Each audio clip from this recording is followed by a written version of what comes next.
Hello and welcome to the Classic Car Weekly podcast, the sibling podcast to the popular weekly title. I'm this week's host, Jesse Billington, and for the last time this year, I'm in fact joined by, essentially across the entire episode, all of the Classic Car Weekly team. But we're kicking off with our deputy editor, Chris Hope. Hello. And our senior contributor, James Sadlier. Greetings. How are we, gents? And we'll skip through. We'll touch on the usual sort of introduction bit, the Our Classics bit, because we've got James with us. How is the Audi TT? Yes, it's passed the MOT, so I'm very happy. It didn't need a huge amount. It needed a. Can't remember if I touched on this in the last podcast or not. I don't think I did. No, I've spoken to you guys obviously, but it just needed a side lamp bulb, a side light bulb, and it's had an engine management light pop up since I've owned it, and some of that is the air intake that needs addressing. But I need to actually take that to I found a proper Audi Quattro specialist that can sort that in Peterborough. So it's a mass airflow sensor. It is exactly that. Yeah. It's not. It kind of. You probably recognise that kind of weird whine when you first turn a car on. It kind of has a little. That's the airflow. Yeah. Complaining a bit. So I need to get that addressed. It's only an advisory, but yeah, it's MOT'd for another year, and I'm very happy. MOTTTT. Chris, how's it going when it comes to classics on your front, or is it all still sort of lining up to get the Mini ready for sort of a winter overhaul? Exactly what you just said there. I got nothing. You've been more focused on your daily drive. I've had various dailies throw me free curveballs from a BMW that has a temperature sensor that thinks that the ambient temperature is minus 40 degrees at any given time, to a modern Seat Leon estate that has battery charging issues. So the poor Mini is getting neglected through necessity. It's one of those, unfortunately, where the dailies need to do their dailying before I can even turn my attention to the Mini. So get the dailies back onto a point of dailying. With our classics out of the way, obviously it's been a very busy season. We've been out and about in cars. James, you've been sort of chopping and trading cars as well. But we're drawing to the end of 2025. It's been a fantastic year for Classic Car Weekly. We've been out and about at all manner of events. We've done road tests, we've done group tests. I want to use this issue or edition of the podcast to sort of look back on our highlights from the year, and sort of a chance for people to get sort of personal with things and sort of say what their milestones, their highlights, their sort of high points and happinesses stem from the year. So I don't know who wants to sort of kick off and start with their sort of favourite moment from this year, whether it's an issue, a feature. The hand shown to me, so I guess I'm up. I just deputy editor. You can pull rank here. It's quite an easy one for me. You were there with me, Jesse. It was when we were over in Gaydon working with the Daimler Heritage Trust for the Jaguar XJS feature. So I'll be honest, I've had experiences with the XJS before, and it's not really been a car that I've got. I've struggled to sort of understand its appeal as a classic, looking sort of at various alternatives that I felt did various jobs better. However, what that particular day did for me was to present me with three very, very different examples, and what that did was give me a better understanding of the depth and breadth that particular model range has. There were incredible cars to begin with. So we were presented with a V12 Cabriolet that had previously counted Diana, Princess of Wales, as one of its owners, had been subject to various modifications to make it suitable for her needs. We were given a test mule, a car that shouldn't in real terms exist. It's something that should have been destroyed.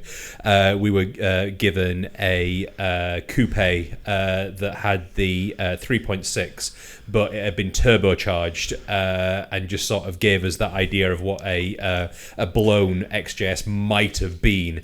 And boy howdy, were we very impressed with that car. We'll get onto that in a second though. But the final car we were given was the very last XJS convertible ever built. So that had the 4-litre engine, equipped with a very sophisticated, for the time, automatic transmission, and that arguably was the most accomplished car of them all. It gave me a far deeper understanding of what it is that the XJS was always sort of working towards. I was very, very impressed by that car. Just its tractability, its ability to be so much in one car. That way that it could seamlessly switch between something that felt very sporty, very direct, to something that would, in the flick of a switch, become effortless and just give you that wind in the hair sort of motoring as well. I mean, what really impressed about that turbo, having a manual box, again, was a bit of a revelation sort of thing. Being able to just have that bit more say in terms of the driving experience. I was genuinely impressed by its ability to overtake. The way that it delivered acceleration between sort of 30 and 60 mile an hour was genuinely just really sort of pin you to the back of your chair. So yeah, the turbo prototype is modern sports supercar sort of levels of acceleration. Like, get it in the right gear and absolutely pin it, so sort of drop it down more than you think to really build that boost into the engine, and it just goes. Yeah. And I think, was it supposed to be the sort of mule car for the XK, or what was eventually going to become the F-Type? It was sort of essentially just a complete mule. It wasn't. It was a mule for testing the four-wheel drive system that we've not even talked about. Yeah. So they needed to overcome the weight of the four-wheel drive system. So they thought that turbocharging might be the solution to that. Ultimately they were just experimenting. I think you might be right. I've not got my notes in front of me. I apologise. I can't remember. But it's definitely the turbo was introduced to counteract the weight of the four-wheel drive system that they were using, sort of thing.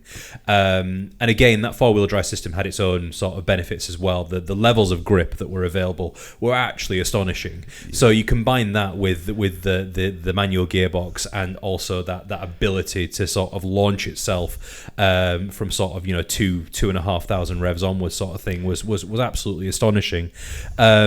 And it is such an interesting what if that, but ultimately what it does show is that the direction of travel for the XJS was catering for the larger market at the time, which was America, and that's why we ultimately ended up with this car that was normally automatic more often than not. And yeah, just gauged towards sort of offering a high level of luxury, plenty of toys in that final car. And again, I'd love to have sort of seen a production XJS, but doing that research and getting a sense of why it is that they did what they did, it makes complete sense why they took that particular direction. So obviously we were there to celebrate the 50th anniversary of the XJS, which has been sort of marked on various occasions this year. We decided to publish in May, which was the exact time that journalists would have been in Imperial getting their first glimpse of this fabled E-Type replacement sort of thing. What I always find interesting about the XJS is that it was a car that initially did very well, had a unique selling point in that V12 engine. It's just what followed in the immediate years meant that it couldn't really sort of justify its thirst when everything was going on with regards to an oil crisis. It was at the time the most expensive Jaguar ever built, but it's a car that underwent lots of sort of minor tweaks that ultimately resulted in this grand evolution. It was able to accept its failures and its misgivings and become something that was more than the sum of its part in the end. And that was all informed by Jaguar's ability to take on board the demands of buyers and incorporate them into what remains to be a very accomplished car. Yeah, the XJS impressed me at the time, because certainly the four-wheel drive one, but the way the four-wheel drive effectively from the feel shortens the chassis, it brings that front end into things a lot more actively and makes you engage with the car in a very different sense. It was a very fun car to drive. And I think you said the sort of from 20 miles an hour, or sort of from 2,000 RPM, it becomes a very interesting car. Because launching a turbocharged four-wheel drive car, the only way to do it is a full-bore rally start. Just sort of pin it, build the boost, and dump the clutch. And it's not a car or a transmission certainly, that can withstand that. So that sort of rolling start and then sort of lay into it, it comes alive and it becomes this very unique car. But the XJS, sort of to experience it in so many different ways across the sort of the three cars that we were presented with, was a great chance and a really interesting sort of chance to not just drive some interesting cars and sort of poodle about in XJS and think this is lovely, but a great way to look at how Jaguar was evolving the model, evolving the marque across that time as well. And it's interesting that we sort of are celebrating XJS 50 years on. As Jaguar launches whatever its new car is going to be called, some journalists are now getting first drives of that big sort of long pink 1920s looking Tourer. And Jaguar's being a bit more forthcoming about the style and the design and the handling feel of what this car is supposed to be like as well. And one of the interesting touch points is early sort of reports from journalists are saying that this is a big sort of, it is not an out-and-out sort of sports supercar. It's not a replacement for the XK in so much as it's more like along the lines of the XJS and the XJC. It's a big, comfortable sort of cruiser that can, if needs be, have sort of this sporting potent to it and become dynamic. And I think it's really exciting to see Jaguar looking back to its history book and finding these sort of more interesting models to align itself with, and sort of going back, especially at a time when sort of heritage and history is becoming an interesting selling point. You look at the way that the likes of sort of BMW, Mercedes, Audi lean into their history and their heritage when they're sort of faced with rivals from startup Chinese firms for whom history and heritage doesn't exist. MG trades a bit off of its nameplate, but things like sort of Yaeku and all the other new Chinese brands don't have that heritage, and Jaguar is leaning into it and using that to its full. The Cyber's an incredible thing, but it's a stretch to say that it's inspired by its previous models. So I think there was the version that was inspired by the record-breaking sort of 50s cars, and you could sort of see it if you squinted, but not in the way that, as you described, Jaguar is. I think it embraces its heritage much more sort of openly. I mean, you sort of chatting there gave me the perfect opportunity just to sort of quickly pull up my notes and revisit. We were talking about this prototype. It was at a time when Jaguar was working on a new sports car that would serve as a more true successor to the 60s E-Type. So it was this vehicle code named the XJ41. This prototype that we had was one of three that was created. All used the FF developments four-wheel drive system. One had a V12, another had a non-turbo 6, and then there was our car with its twin Garrett turbochargers. Ultimately, 1990 came around and it was deemed to be too expensive, and it was a view that new owners Ford sort of shared when they wanted to sort of consolidate and focus on doing the models that they already had well, addressing some of the foibles with regards to quality control. So it's understandable that it didn't quite make it, but by gosh, it would have been fantastic if it did. It would have been really interesting. I think in a way it did when you look at sort of the sort of very dynamic F-Type that followed. Oh, the learnings from it, yeah, absolutely. The learnings definitely sort of floated around Jaguar for a fair while afterwards, and it's interesting to see sort of, again, Jaguar sort of going, okay, well, because obviously we had the boost, sort of not the boosted straight sixes or V6s in the F-Type with all-wheel drive, and it's sort of, you can see where they sort of leafed through the book and went, like, we need to try and find a way of making this an interesting and dynamic car, and went, well, we have this old dynamic test mule from here, and we found that this worked and this worked. And again, it's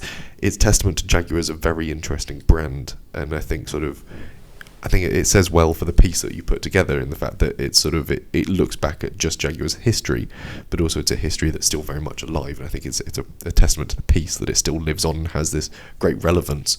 Where are we sort of like 8 months down the line from when it was initially printed as well? I mean, it's very easy to sort of suggest that the only reason the XJS was in production for as long as it was because they weren't able to do anything else. But I nevertheless feel that the basis, the original design, and its capacity for evolving is something that should be celebrated. It's not something that every car can sort of muster. I mean, you can look at you can unkindly name any sort of 1960s sort of British Motor Corporation sort of car that you like and say that it was kept in going for the sake of keeping going sort of thing. I don't think that that's the case with the XJS. There was always that capacity to evolve and change and meet changing buyer demands, and that was very aptly demonstrated by the differences that you saw in those three cars. I know that one of them was a prototype, but there is a genuine difference in the way that V12 Cabriolet and the six-cylinder convertible drives. And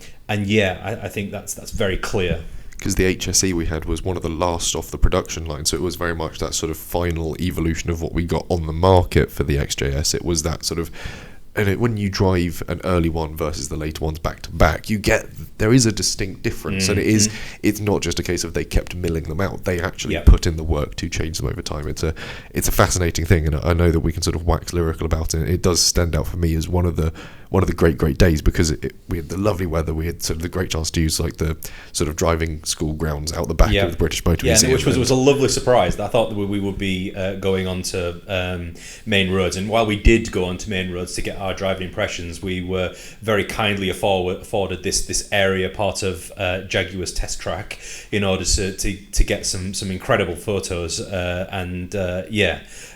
just having that privacy there to get that photography is not something we are always sort of afforded sort of thing. So that made it quite special as well. Yeah, if you're watching this on the YouTube edition, you will have seen some of the videos from that day and a few of the pictures as well, because it was quite a special day as well. In the incredible collection of three cars we had, the story that came together at the end was also... And as usual, we didn't bring any sun cream, so we came away... No, very sunburnt afterwards. James, when it comes to you, where are we going for your sort of highlight from the year? What's going to be your sort of big takeaway point? Oh, there's so many to choose from. Whereas I think you both had very kind of car-based highlights. Mine's very much event-based, and there were so many great classic car events throughout 2025. I absolutely loved Goodwood Revival, as always, but I'd have to say it's Le Mans in July, which was absolutely epic. While you were trackside getting some expert photography of Porsche 934s with fireballs coming out the back, which was impressive image photography in that issue, in our Le Mans bumper issue in July. I was on the infield meeting visitors and classic car owners, and looking at some of the anniversaries celebrated on the infield. The infield, for those of you who haven't been to Le Mans before, it feels like a bigger Silverstone in the sense that there's a lot going on in the infield, but it just takes a lot longer to get anywhere. But there were rows upon rows of car club, and I did spend a bit of time trackside with you while you were snapping away, just to get a sense of the 24-hour classic race that was on. But I loved it. The Alpine were celebrating 70 years. And then more recently, you have the kind of the BMW Z3 celebrating 30 years. So there was a lot of anniversaries celebrated there. So that was great to see.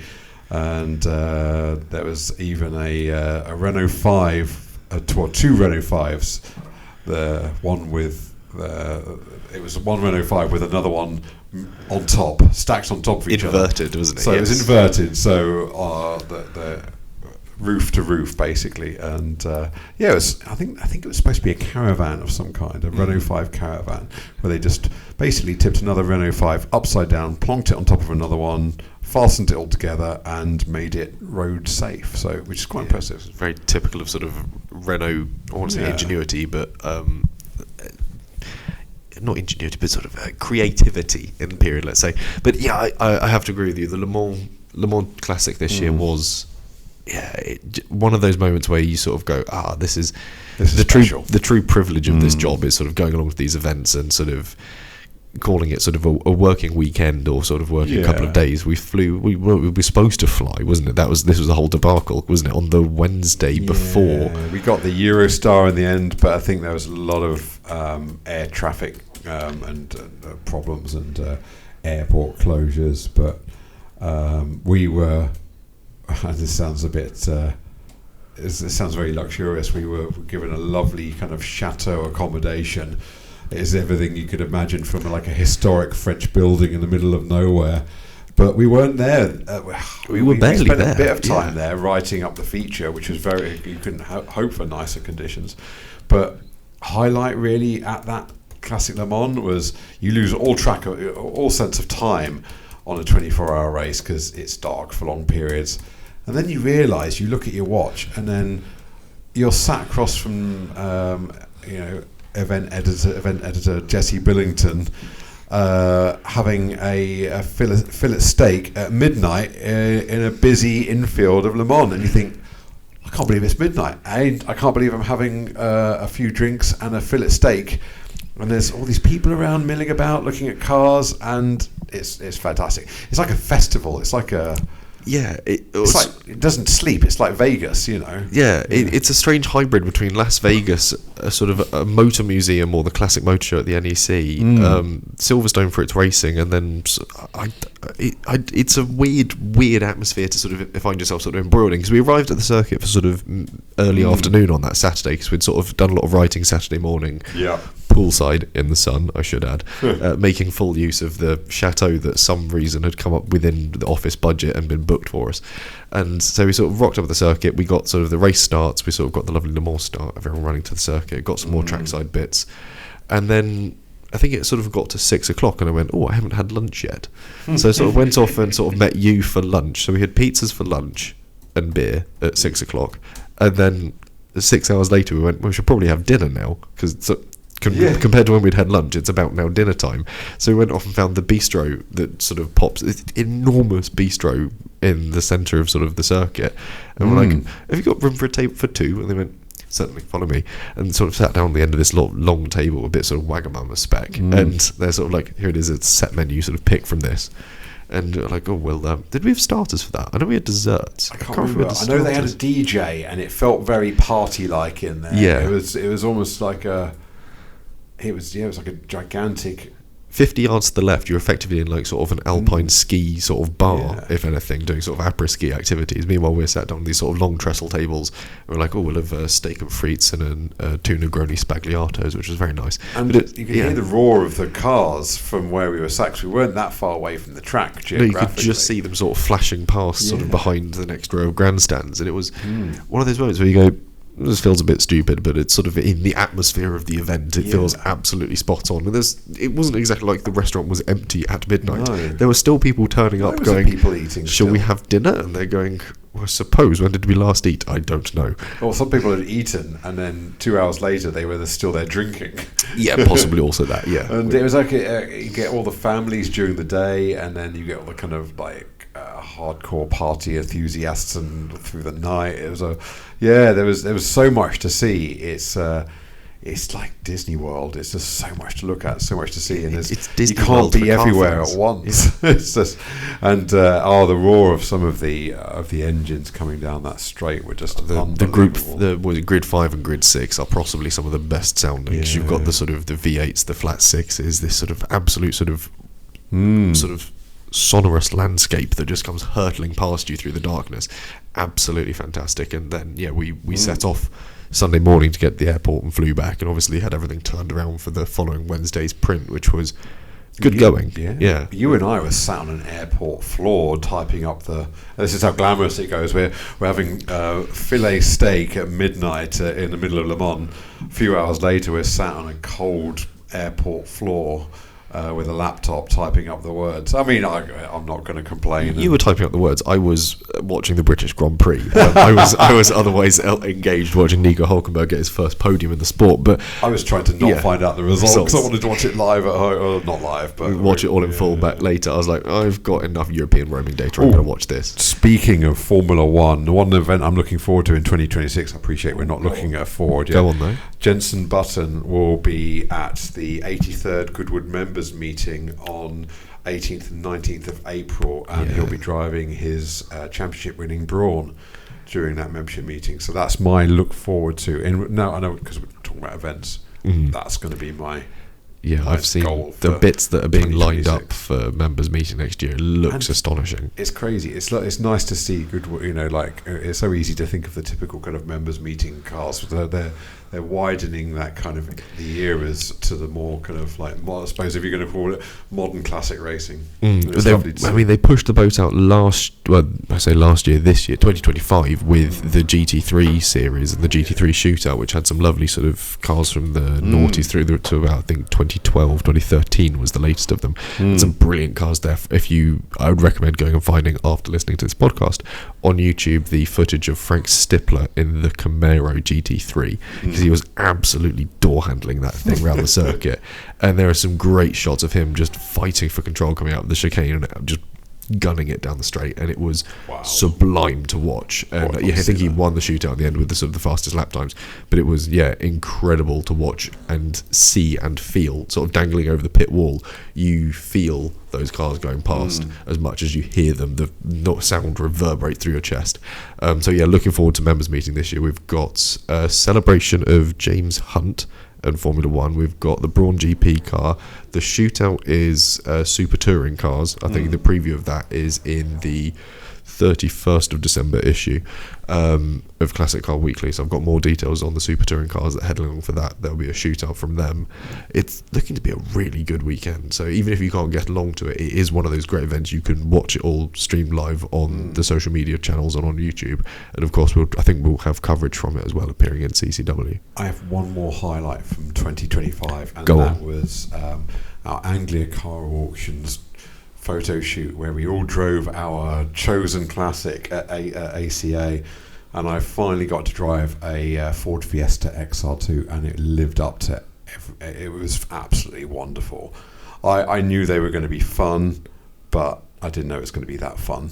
And I believe David Simister, he drove editor Mr. Simister drove a Hillman Minx, and Mike drove a Mercedes-Benz SLK 230. James Peene, a Triumph GT6 Mark II. I think you drove a Dodge Special Deluxe, is that right? Yeah, the Special Deluxe Saloon, which was quite fun. Chris, which spat, MGF my Dodge, which spat oil all over your MGF trophy. Which, not too pleased about, but that was that Dodge was so much fun, mostly for the Keystone Cops tyre squeal on the roundabout. And I was sat in the passenger seat at that time. So I was in the back. Bench seat. Yeah. The three of us were in that back, in that car. Throwing you around on the bench seats. And I got a taste of my own medicine, because several years ago we had a DKW van that James and I were driving, and I don't think it's ever been closer to James falling out of the car on a roundabout, because he literally, the G-forces at play meant that he slid straight to the door, and it looked like almost as if the door was going to open, he was going to spit you out. And I very much experienced that same sort of feeling in the front bench of the Dodge. Look, we test these cars to find out what they're like in usable scenarios, and my usable scenario might just happen to have been if you were a private investigator in the 1940s chasing someone down. I just thought, if you're going through Milton Keynes, you need to know how it responds on a roundabout. I thought Answer, this was terribly. I thought if this was my time to go, this is a good way to go. Slightly sideways in a 1940s Dodge. I'm only joking. Well, what was interesting about that shoot is that every single car that we drove was had an estimate of under £10,000. So obviously Anglia Car Auction has a reputation for sort of supplying a wide array of cars, sort of thing. What we found really impressive is that we were pretty much getting a car from every decade. So we had 6 cars that we obviously had the 50s. Was it a 50s Dodge? Was it 47, 58? I can't remember which. 47 Deluxe. Yeah. But and then obviously we went right up to the late 90s with the SLK that Mike drove. So again, just something for everybody. So really good variety in there, wasn't there? Cars you'd never see really ever pictured together. But if you sort of saw all 6 of them parked together, it's the weirdest sort of car meet you've ever, or car club you've ever sort of seen. But that was a fun one to do. I think again it's the organised chaos of those events as well. The fact that the Dodge ran out of electricity at a petrol station as well. We just chucked a few litres of petrol in it because we've previously run out of fuel on those shoots, so I thought we'll top up before we leave. But obviously the stop-start, very short journey from ACA's lot to the nearby Tesco's hadn't provided enough chance for all the dynamo to kick in on the Dodge. Therefore went to restart it, it went, I was like, oh no, this is too heavy to try and bump start as well. But yeah, that was a fun shoot. I did enjoy that one. We do get up to a lot of silly-ish antics within the reason.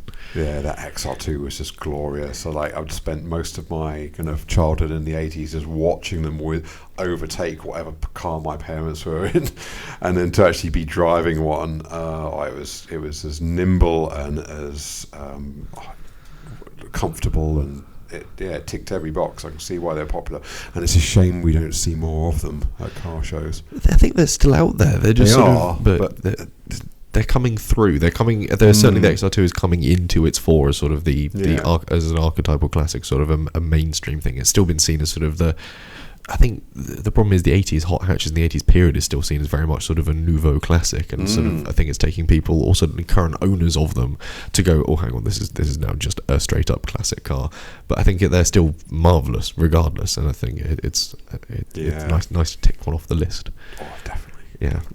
Well, gents, it's been great catching up with you on 2025. Chris, I know James has already sort of chucked in a 2026 he's looking forward to. Is there anything that you've already penciled into your calendar, or are you keeping it open for something else to pop up? I'll keep it open purely because I've not had a chance to have a look. You mean to say that you don't look through the listings and out and about each week and go, oh, that sounds exciting? No.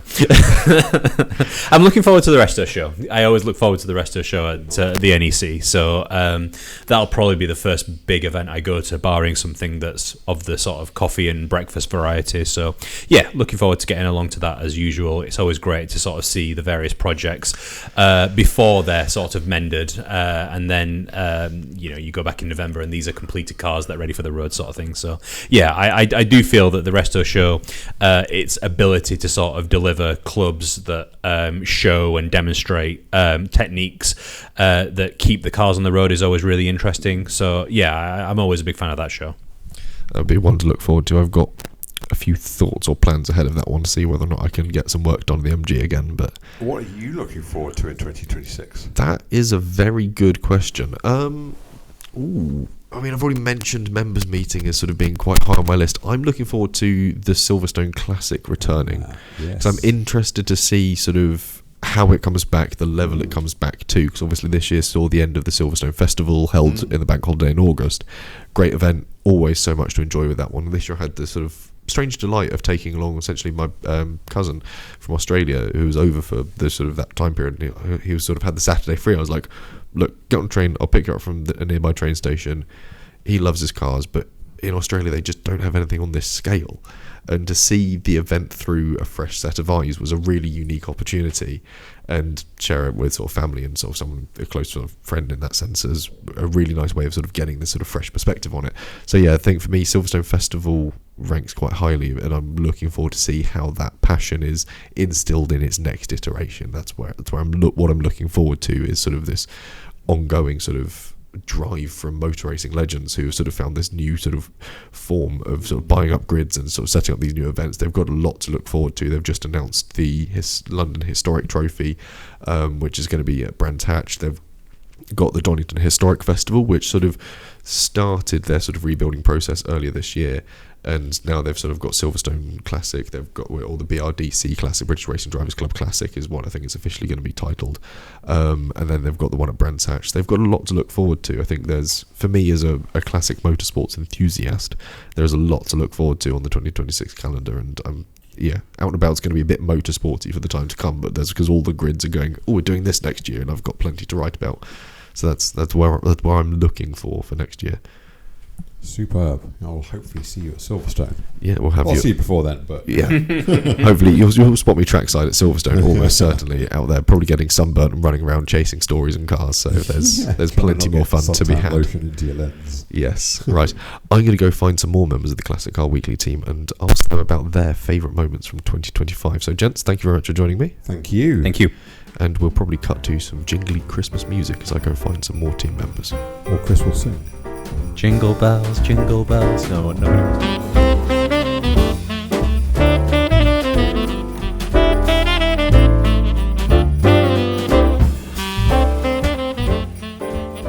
Okay, and I'm still in the podcast room. I'm now joined by James Peene, regular on the podcast, our content editor. I think that's the title, isn't it? I've lost track over times. I think that's the one I go by. Yeah, content editor. We can work with that.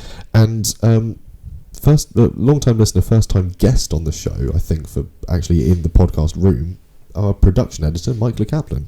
Yeah, I'm not a regular on these, but I don't get out much. But yeah, it's good to be here. We've let you out of the office a couple of times this year, to be fair. Once or twice, yeah. And have you got a favourite sort of time we've let you outside this year? Or what's been your favourite time outside the box? I've got a couple, actually. We did a big photo shoot at Anglia Car Auctions back in May. And I got to drive a very nice Mercedes SLK. But the highlight of that day for me was actually having a go in the car that Chris drove, which was the MGF Trophy. Yeah. Obviously, I have an MGF, but it's a Bogo one. So getting to have a go in one that's bright yellow, it's got the big peppy engine in it. It was a really good opportunity to sort of compare and contrast. It's a little bit depressing, though, in that I think I'm too old for a trophy now. It's a bit too hectic, a bit too mad, really. I think I need my thrills to be just a little more tuned down. So a little bit dialed back. Yeah. Yeah. Because it also has the firm suspension on that as well, so it's sort of constantly everything's coming at you all at once. Exactly. In the trophy, whereas mine's got the hydrogas. This was just conventional springs, and it's huge fun. But no, I'm getting too old for that now, so I need to calm it down a bit. It's one of those things. It's the luxury of the job and getting to experience sort of the range of cars and sort of testing and comparing things you already own. I mean, I did similar when I rented a Jimny in Corfu, just to see what the difference is between the convertible and the tin top. Obviously, structurally underneath they're about the same, but it's the atmosphere, the approach, the dynamics of the car and the way that it feels and makes you feel is sort of the interesting thing of essentially test driving your own car in a slightly different way. And it's quite good fun. It's kind of a double-edged sword, though, isn't it? Because I know my first stint when I was on Classic Car Weekly originally, I was the road test editor, and I had this whole list of cars I wanted to drive. So I thought, oh, brilliant! I'll finally get to drive it. And then you discover actually it's not for you after all. It's like that's quite horrible. I wish I'd never bothered. I don't think I've had a car that I've driven that's been quite horrible. There have been some that have been a bit recalcitrant. There was I think probably the fourth car I ever drove for CCW was a Riley 12.4 Monaco fabric-bodied saloon. This is when Chris and I went to Silverstone Auction. They were still called Silverstone Auctions at this time as well, and did a test of some pre-war cars. And the Lagonda I had absolutely lovely. And then I was also ended up with this rather shonky Monaco, and I was like, oh, I'm not getting on with this at all. The gearbox, a crash box, I can do crash boxes. This was a very crashy box. And the brakes seemed to work on one wheel, and not very particularly well. So I'm familiar with the idea of sort of driving cars that you sort of go, oh, this is a bit of a letdown, really. Yeah. I mean, I remember driving a Citroen H-Fan, Ooh. which was possibly the worst I've ever driven. It was like a corrugated shed with 3 speeds that all they did was change the noise of the engine, but no noticeable difference in velocity whatsoever. I'd still have one though.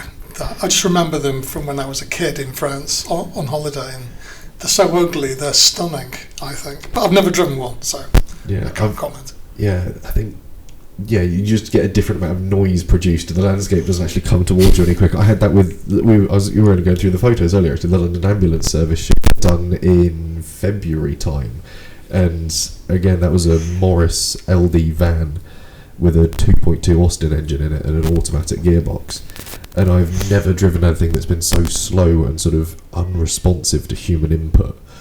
And aside from that, the engine sort of struggled to stay running in the cold. You had to basically drive it along, one hand on the wheel, one hand holding the choke out constantly, and then also sort of commandeering the vast array of sort of switches and levers to do sort of indicators and lights as you're going along. It was hectic and terrifying in equal measure for the photographer who was sat next to me. At one point we hit a pothole and simply leapt about 8 feet into the opposite lane, and he's used to navigating on sort of rallies. He'd done sort of the RAC rallies through the 80s, and he said this was possibly more terrifying.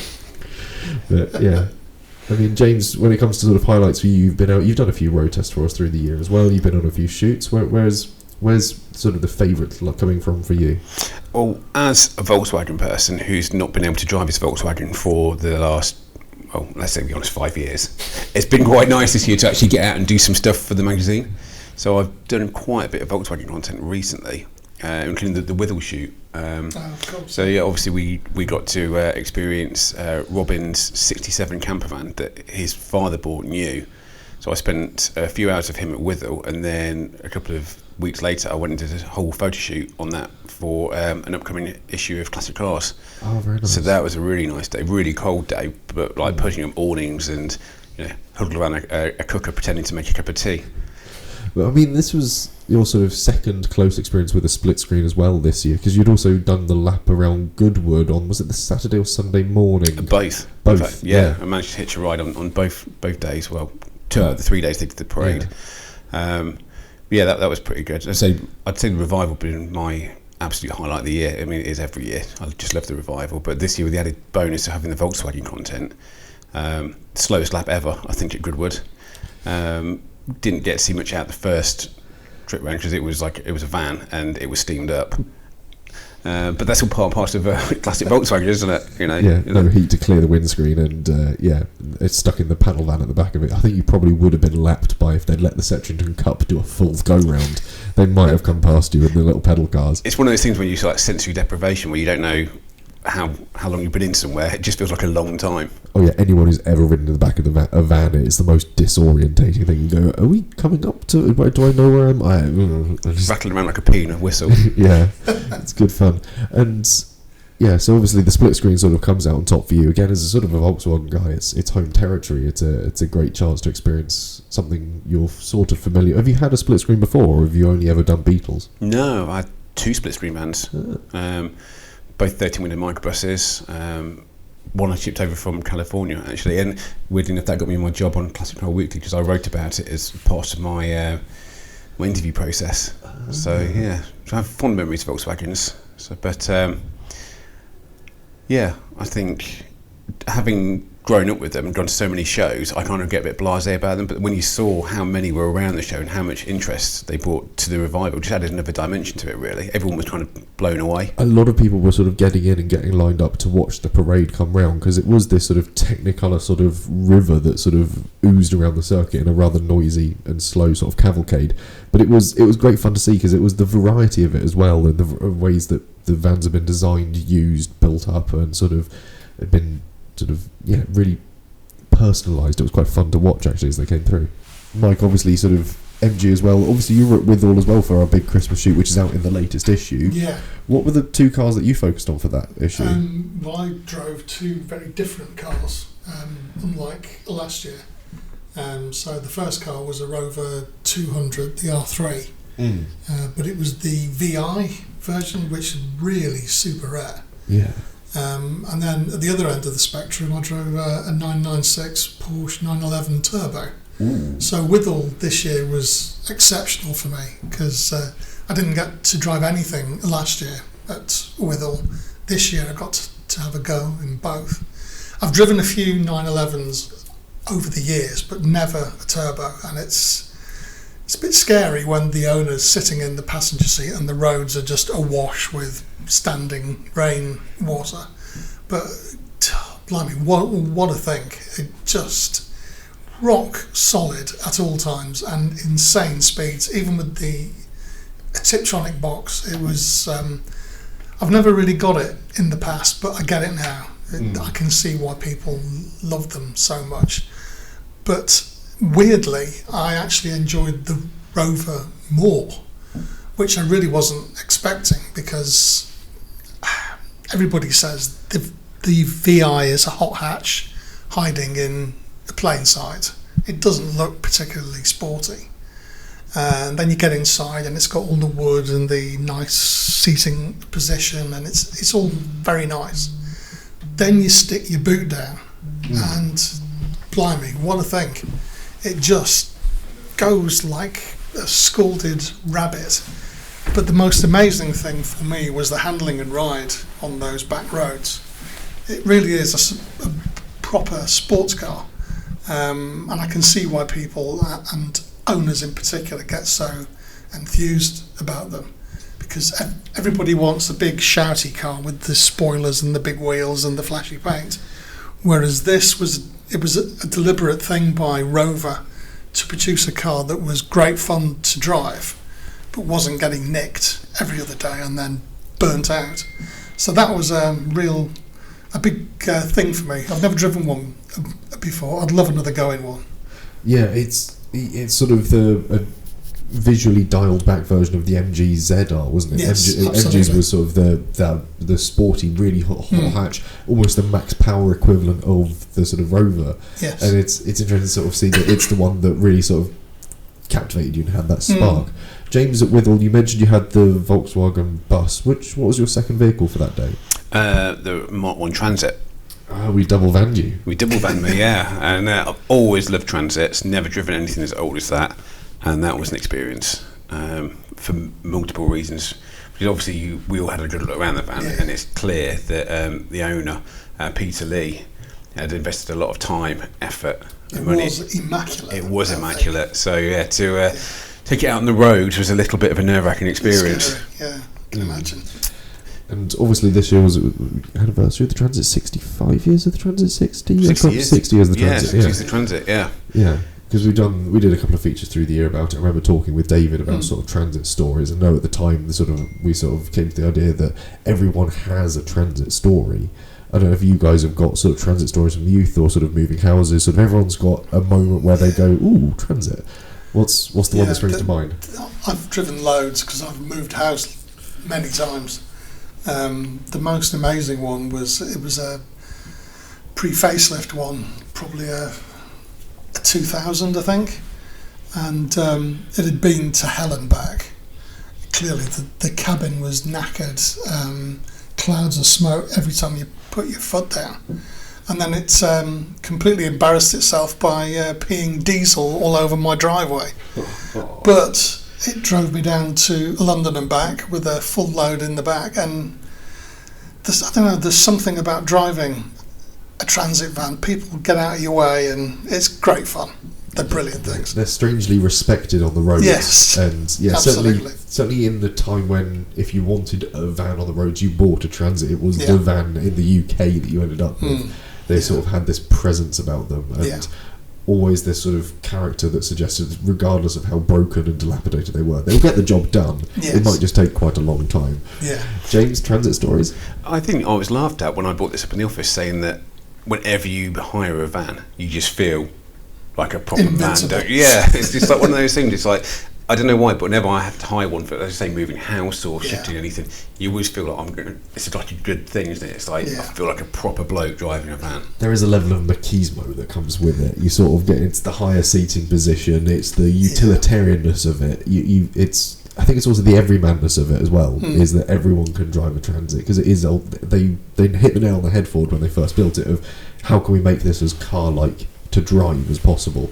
I think that's been long its strong selling point, is the idea that it's just sort of, you get in and know what everything does. There's no sort of weird gearboxes to go through. It starts on a key in the same way that everything else does. And the new ones, which basically have a stretched Focus and Fiesta sort of dashboard just shoved in, you go, this just looks like a Ford. That's always been, I think, the cleverness of the Transit. The one thing I wish they would bring back would be a sliding door, like they had on the Mark 1. Yeah. Sliding doors in cars are The courier amazing. door, yeah. A bit like the Peugeot 1007, but better. Yeah, or the Volkswagen Fridolin I used to drive for a little while. German post van. Ooh. Driving that with the two sliding doors open down the A3 with all the bits of junk, paper, debris flying in and around. Oh, like the UPS sort of box trucks where they've got the sliding doors on them. Yeah. But you think about it now. How many times have you been stopped by a delivery van? You know, a guy gets out and he runs out and he leaves the door. Runs around the back and sort of. If in and out modern the delivery doors. vans had a sliding door, you'd half package delivery time by half. Yeah. I bet there's some health and safety reason why you can't. Cause People will be falling out left, right, and centre. Oh yeah. I'm only heading just down there. I won't put my seatbelt on. Forgets that he's got to swerve in and out of cars, and suddenly departs from his UPS truck, and the van goes the opposite way. Well, mind you, without wanting to get too sidetracked, I think I'm right in saying that I think you used to be able to buy from some dealerships, certainly Subarus in America, you used to be able to get them in right-hand drive because they were sold there for post vehicles in rural locations, because they wanted it with the all-wheel drive and the ability to just go through any road conditions and weather. and being right-hand drive, it meant that when you pulled up at a curbside, the postman could hop out immediately into the letterbox, back in the car, and gone again. And it was this one of those interesting quirks that if you were in America through the early noughties, you could buy a right-hand drive Subaru. I think Bradley James Classics have got a Canadian post Jeep. Oh yes, I think I saw this one come through as well. Yeah. I might go and have a look at that. Not that I particularly need it, but I'm just curious. Nobody needs it. No. Want and need are very different. Yeah, but this magazine wouldn't operate if we weren't entirely on a need sort of basis. This is not a need-based industry; it's a want. Very it's much. Based on man maths, or woman maths, indeed. Yeah, yes. And if it came to sort of, in one of the pieces in this week's the bumper issue, I think we're looking at the sort of Christmas stocking cars, the cars that we really want. I can't remember what you guys picked for this. I can remember we did that shoot back at ACA in May, and I went into a warehouse, and there was this vision.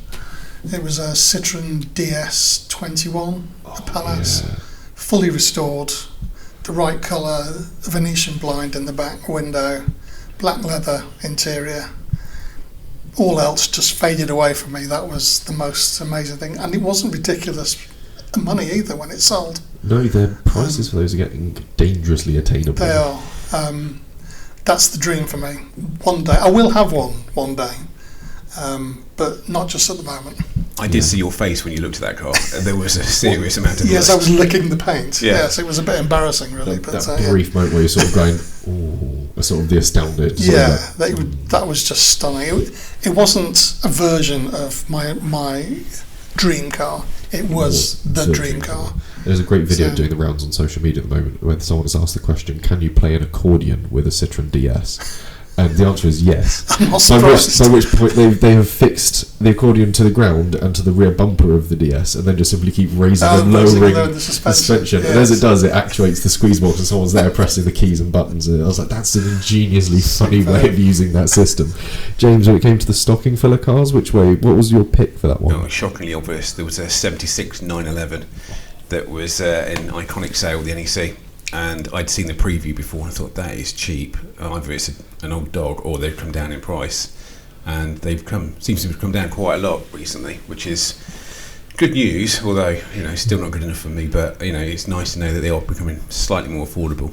Keep saving those pennies, and eventually it might sort of soften off enough. Because I think, again, my generation, we look at the old 911s and we go, it's nice.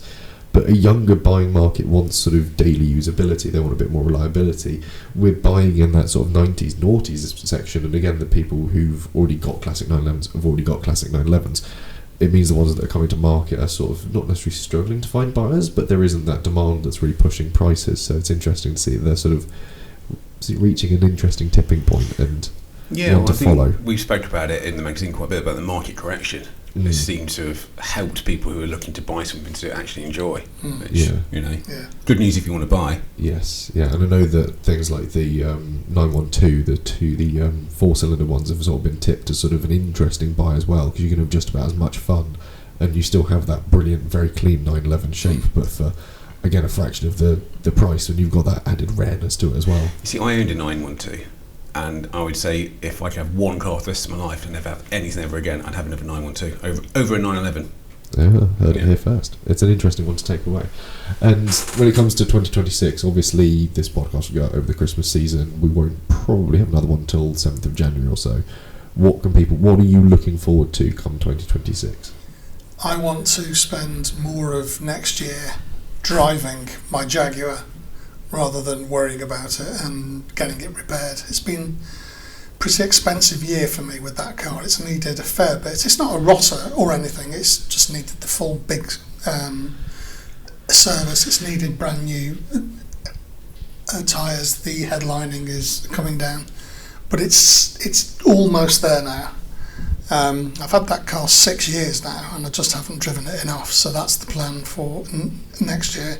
I've actually got a trip planned overseas with it, which I'm hoping will come off, because it's just designed to just chew up big mileages. So that car's going to get a lot more miles on it next year. Whereabouts are you heading off to? Can you reveal that, or are you going to sit on that for an hour? That's still in the planning stage, but it's probably around northern France, somewhere around there.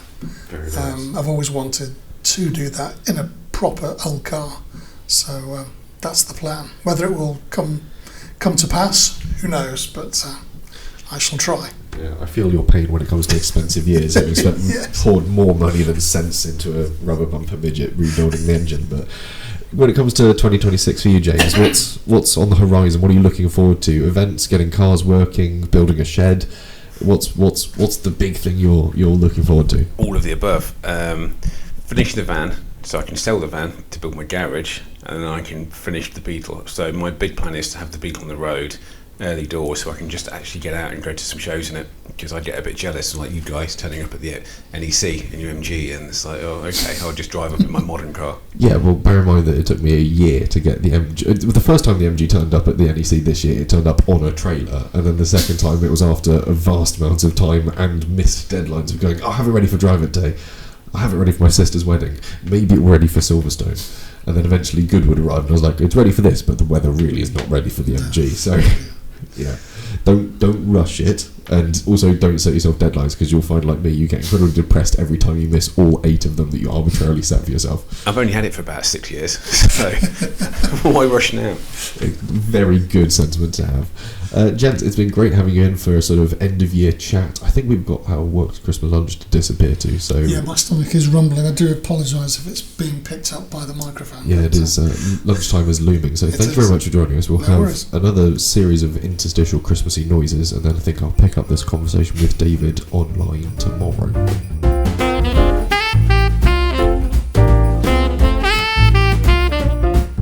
And last but not least, on this sort of exploration into the adventures of 2025, I'm joined by our editor, David Simister. David, how are you? I'm good, yeah. Looking forward to Christmas. Feeling very festive and in the Christmassy mood. And obviously with Christmas comes sort of looking back at 2025 and sort of celebrating the year that's been. What's been your standout moment, highlight, favourite feature, event, adventure, shoot that we've done as a team this year, or that you've been away on yourself?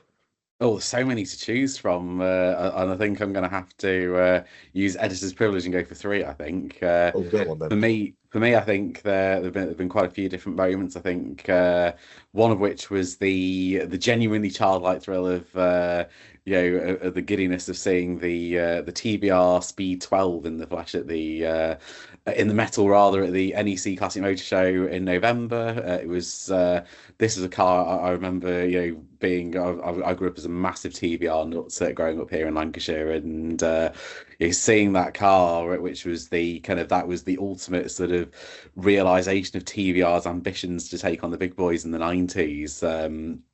Seeing that car, which I've grown up following for a very long time, and actually seeing it at a classic car show for the very first time was a really big. I remember my genuine reaction when I saw that car for the first time was whoa, because it was it's just such an awesome looking thing. And talking to Clive, the gentleman who's restoring it and trying to get it back on the road, is a genuinely fascinating tale. And I'm looking forward to seeing throughout the next few months how that car progresses and gets back on the road over the next few years or so. So that's my first one.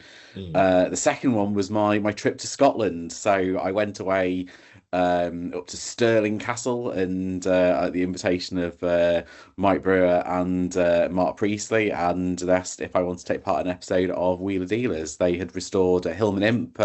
Turns out it was actually the final episode of their world tour, so they obviously went around many different countries over the past year, and their final episode was paying tribute to the Hillman Imp, a car which has been, I think, quite unfairly, sometimes has never quite had the reputation which Roots hoped for that car. And the aim of this episode was for the Wheeler Dealers to restore a car that's was finally the Imp that's deserved to exist in the first place. And they wanted a journalist to review the car, and the journalist they asked was me. So I went up to Stirling Castle.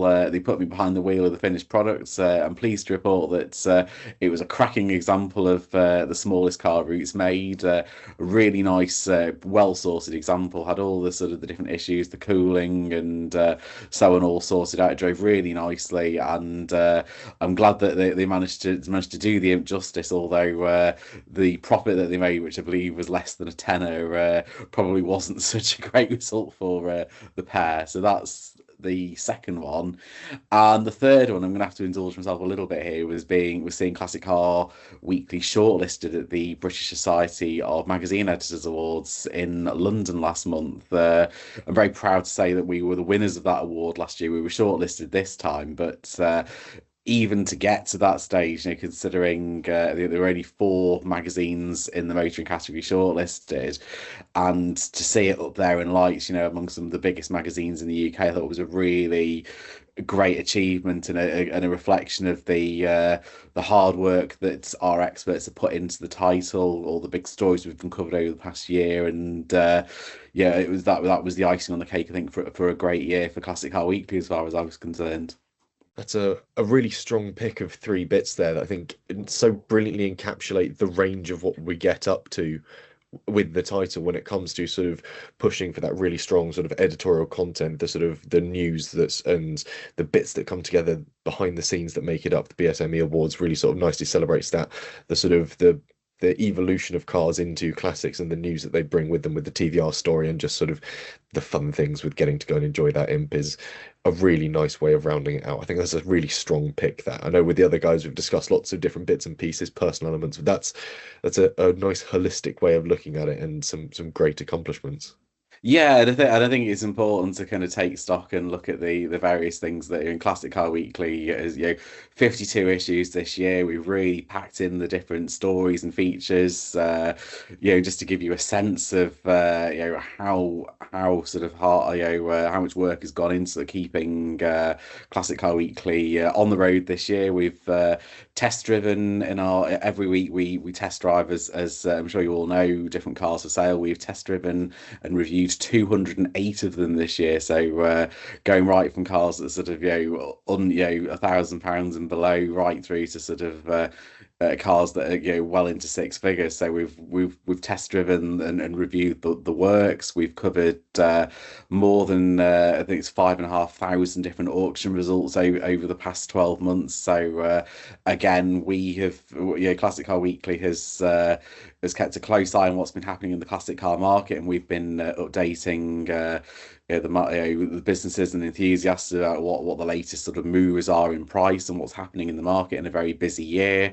And we have put together, when you actually add up all the pages that have gone into Classic Car Weekly of 52 different issues, more than 2,300 pages of news and features. So it's a huge offering we've put together over the past year. And I think the thing I'd like to say to everyone is thank you firstly to everyone who's been involved with writing Classic Car Week, taking photographs, going to different events. Without all of you guys, it would be impossible to cover the whole scope of everything that's going on across the UK and beyond in the classic car industry throughout 2025. And also a huge thank you to if you go out and you get Classic Car Week and you pick it up off the shelves or you're a subscriber, again, a huge thank you, because you are the guys who keep Classic Car Weekly on the road. Yeah, the readers, I think, make up the reason we keep doing it, and obviously without them sort of picking up and reading it, their feedback, their letters, their contributions, I don't think we'd be anywhere near in the sort of strength position we are as it stands. So huge thank you. I mean, everyone who reads and supports Classic Car Weekly, you are the oil that keeps the cogs in the classic car movement turning. Yes, and we look forward to hearing from them and seeing them at shows and events through 2026. And of course, that brings me to the question, what are you looking forward to next year? Is there a big event on the horizon that you're looking forward to, a showcase of something, an anniversary? Is there something that you've got planned that you're looking forward to executing next year? Many different things. I mean, some of which are still under wraps, some of which we're working away. But I think one thing I'm really looking forward to is Car Club Fest, which again, Classic Car Weekly, we are the partner for it. We partnered with the initial event when it was called Interclub Weekend, which was the summer of 2024, and that was a really interesting initiative to try and respond. We've certainly seen in our pages over the past few years that individual car clubs, the cost of renting out big event spaces has really gone up, particularly since the pandemic. And the original Interclub Weekend was an attempt to bring together different clubs and to divide the problem effectively by splitting the costs among all the clubs taking part. And it was a really big success. More than 2,500 classic cars from, I think it was over 40 different car clubs took part. And the new event, which is we've been renamed Car Club Fest, it's taking part at the Three Counties showground just outside Malvern. Again, that's going to be I think I'm really looking forward to seeing how that comes together over the next few months or so, because I'm hoping that will be a really big showcase of Britain's biggest and best classic cars. So there's many different things to do. I mean, I'm always looking forward to seeing sort of classic cars being celebrated at events, but that particular one I'm hoping will be a really big success story next summer. It's a really nice one to look forward to, because it is that coming together of the community that makes the classic car sort of world so strong and makes it that vibrant place that it is, that we enjoy sort of writing on and observing and reporting from. Is the people that make it go around and the clubs that really make it special. So it's a brilliant event to look forward to, certainly. Yeah, and equally, I mean, we talk about car clubs, the National Car Club Awards, that will be back next March as well. So again, I'm looking forward to judging that. So that's going to be taking part during the course of the Practical Classics Restoration Show at the end of March at the NEC. So again, really good. I'm looking forward to seeing clubs and enthusiasts and all those wonderful restorations very much firmly in the spotlight again as well. Should be a really nice celebration too. And what are you looking forward to, Jesse? Looking forward to, I mean, I mentioned early on in the podcast that I'm looking forward to the revived Silverstone Classic. I think it's sort of, they've nailed down the name for it now as the BRDC Classic at Silverstone, and it's being run by motor racing legends, and I think they're sort of fitting it in alongside the Donington Historic and the new Brands Hatch Historic Festival. And Donington's always had a great sort of club scene that comes along to it. They fill the sort of infield of the event with a lot of classic car clubs, and I'm hoping they're going to continue what Silverstone's always been known for with its big classic event, and sort of keep that alive with sort of its nice show boards and its displays, and sort of bringing the classic car community together as well. So yeah, I've got high hopes for that. But I've got highlights from 2025 as well. I mean, renting a Jimny in Corfu and sort of experiencing my own car from a different angle, sort of being reminded why I love it, is a really interesting one. The sort of the quirks and foibles of a car that make you enjoy it is sort of one of the things I enjoy about writing cars. And yeah, I think a major highlight for me though is getting along to the Classic Motor Show in November with my MG, finished, wrapped up, running, driving, and sort of the support that I've had from club members and getting it back on the road, a space to put it on a club stand to sort of showcase it, and the sort of the reception it got was sort of a really nice way to round out the year, and again demonstrates sort of the value, the worth, the community that sort of goes into classic cars and how special they are. So I think those are probably my sort of highlights in that regard. I would also mention the ambulance shoot I did as well. That's also been mentioned earlier on in this episode, because that was just something so different, and again I think speaks for the breadth of what you can do when it comes to classic vehicles. Absolutely, and there's so many different classic cars out there. There is really something for everyone. And the great thing with the classic market now is that actually classic prices are a little lower than they were as well. So it's a great time if you're thinking about getting a classic car. It's a great time to go out there and get the car you've always wanted. It's a really interesting time to sort of be getting into that scene, and I think it's as more vibrant than it ever has been with the sort of the people and the cars that are merging into that world. So plenty to look forward to when it comes to 2026, and that rather brings us neatly to an end of the podcast series for 2025. I think we've done 44. This might be 45 episodes now of the podcast, both live at events and recorded remotely and at our Peterborough HQ. So it's been a great experience and experiment, and hopefully we'll be back for series 3 kicking off in January 2026. Yes, it just remains for me to say to everyone, have a great Christmas. Indeed, thank you very much, and we'll be back in the new year.